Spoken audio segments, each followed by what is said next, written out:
تخيل انك لوحدك في القطب الشمالي، الدنيا كلها حواليك تلج ابيض في ابيض، البرد قاسي لدرجة ان النفس نفسه بيبقى صعب، مفيش بيوت، مفيش طرق، مفيش حتى صوت بشر. كل يوم بتصحى مش عارف هتعيش لليوم اللي بعده ولا لا. ده بالظبط اللي حصل مع اوفرجارد اللي بيبدأ رحلة بقاء قاسية في التلج. اوفرجارد طيار، وقعت طيارته في القطب الشمالي وهو الناجي الوحيد، وبنشوفه وهو بيحفر على الجليد كلمة النجدة على أمل إن أي طيارة تشوفها وتنقذه. وبيكون عايش جنب حطام الطيارة بالنسبة له بقت زي البيت اللي بيحمي نفسه فيه من البرد والرياح والحيوانات المفترسة. وواضح إنه بقاله على الوضع ده فترة لأنه عامل روتين يومي وبيعيش عليه. بنلاقيه عامل حفر في التلج وبيحاول يصطاد منها سمك عشان ياكل منه ويقدر إنه يعيش في وسط الأجواء دي، لأن دي الحاجة الوحيدة المتوفرة في التلج ده يقدر إنه ياكلها. وبياخد السمك وبيخزنه في علبة فيها تلج عشان يحفظه وقت أطول، وعشان يقدر يعرف كمية الأكل الباقية معاه قد إيه. بيقعد اوفرجارد ياكل وباين عليه الحزن وفقدان الأمل. بترن ساعته وبيكون معاه جهاز لاسلكي بياخده لأعلى مكان، وبيحاول يلقط إشارة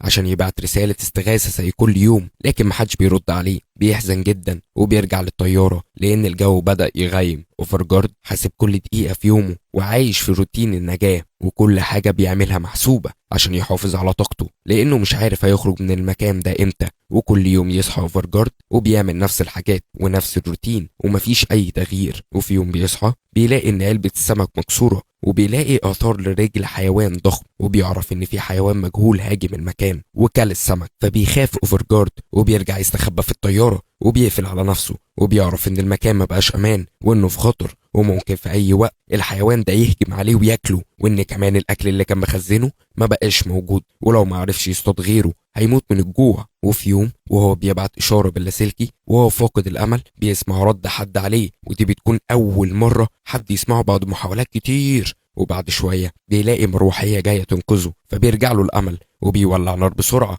وبيحاول يشاور لهم بالدخان، وفعلا بيشوفوه وبيحاولوا يهبطوا، ولكن بتحصل عاصفة قوية وبتقع المروحية وبتتحطم، وبيتحطم معاها أمل اوفرجارد. وبيجري على المروحية وبيلاقي الطيار مات، ولكن مساعدة الطيار عايشة بس اتصابت إصابة شديدة. وبياخد اوفرجارد شنطة الإسعافات وبيسعفها، وبعدين بيدفيها كويس وبتعيش، لكن بتكون فاقدة الوعي. وبدل ما كان بيحاول ينقذ نفسه بس، بقى مسؤول عن إنقاذ شخص تاني كمان. وبيصحى اليوم اللي بعده بيكون جعان جدا، فبيبدأ يدور على أكل في المروحية وبيلاقي معلبات أكل وبياكل، وبيكون فرحان لأنه أخيرا هياكل حاجة غير السمك. وبيصنع زلاجة من جسم الطيارة وبعدين بياخد المساعدة عليها وبيرجع على طيارته على أمل إنها تكون بسلام معاه هناك. وبتفوق شوية وبيشربها وبيحاول يطمن عليها ويكلمها، لكن بيتفاجئ إن لغتهم مختلفة. بس البنت بتكون عارفة شوية كلمات بالإنجليزي، فبتبدأ تتكلم بسيط وبتسأله على الطيار، وبتعرف منه إن الطيار مات،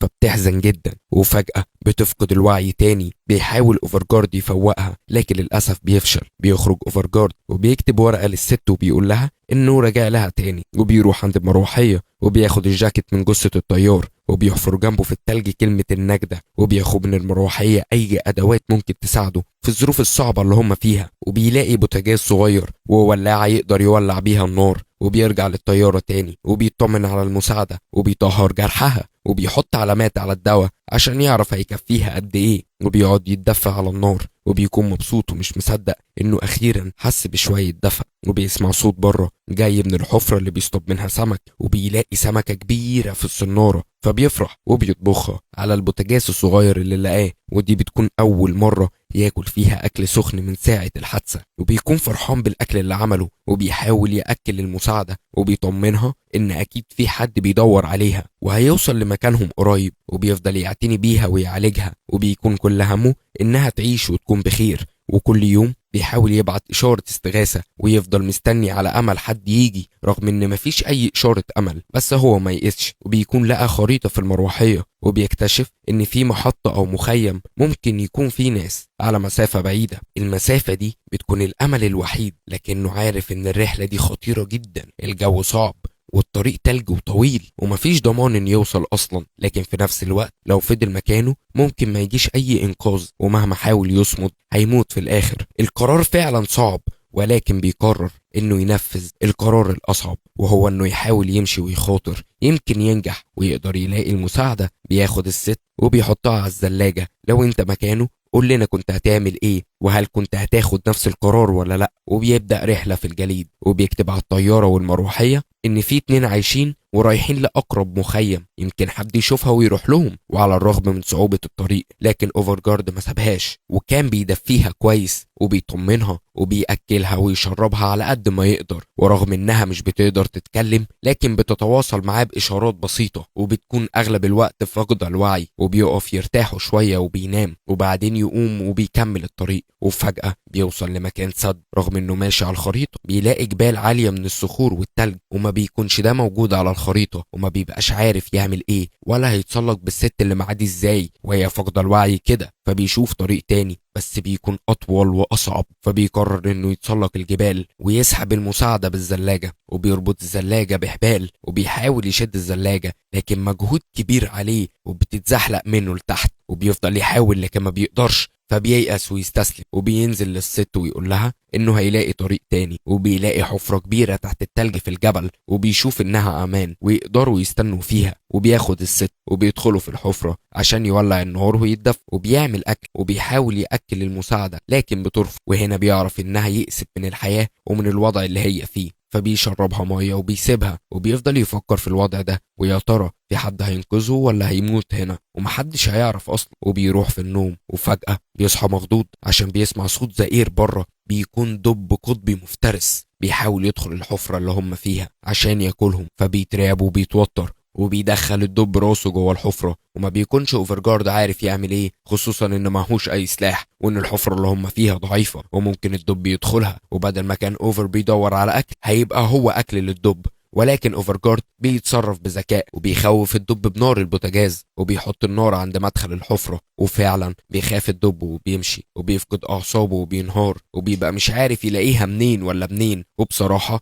مش عارف هو عمل ايه في حياته عشان يحصل له كل ده. وبعدها بشوية بيخرج من الحفرة وهو قلقان، وبعدين بيسحب الزلاجة بالست بعد ما بيكون اطمن ان الدب مش موجود. وبيمشوا في الطريق الجديد، وبيلاقي رسالة في التلج مكتوبة من شخص مجهول ان في شخص عايش ومتجه للجنوب. وما بيكونش عارف يفرح ولا يزعل، لانه مش عارف الشخص ده عايش ولا لا، بس بيكون عنده امل وبيكمل طريقه. بس بيكون في عاصفة شديدة وبيكونوا هيتجمدوا، وما بيبقاش قادر يمشي من شدة الهواء. فبيعمل خيمة بالجواكت وبيدخل جواها عشان يتدفوا. وبعد معاناة بيناموا، وبيصحى يلاقي التلج مغطيهم، وبتكون العاصفة هديت شوية. فبيدور على مكان آمن عشان يولع فيه نار ويرتاح فيه شوية. وبنلاحظ انه خلاص بقى ماهر في اختيار الاماكن، وبيدخلوا تحت جبل وبيولع النار جوه عشان يتدفوا. وبيحاول يفوق الست بس بتكون حالتها صعبة، فبيغطيها اوفرجارد كويس وبيعتذر لها انه ما قدرش يرجعها لعيلتها. وبيروح يرتاح، وبعدين بيقوم يطمن عليها بيلاقيها للأسف مات. بيزعل اوفرجارد وبيحس بالأسف، وبيسيبها تحت الجبل وبيمشي. وبيكون فقد الأمل وعارف ان خلاص مصيره زيها، عبارة عن جثة في التلج. وفجأة وهو ماشي بيقع في حفرة عميقة جدا وبيفقد الوعي. وبيفوق بعد فترة بيكون في صخرة كبيرة وقع على رجله وما بيعرفش يتحرك، وبيحاول يخرج رجله بصعوبة وبيصرخ من الألم والوجع، وبيخرجها بعد معاناة. وبيكون مصاب في رجله بجرح كبير وبينهار وبيفقد الأمل، لكن بيقوم من تاني وبيحاول يخرج من الحفرة.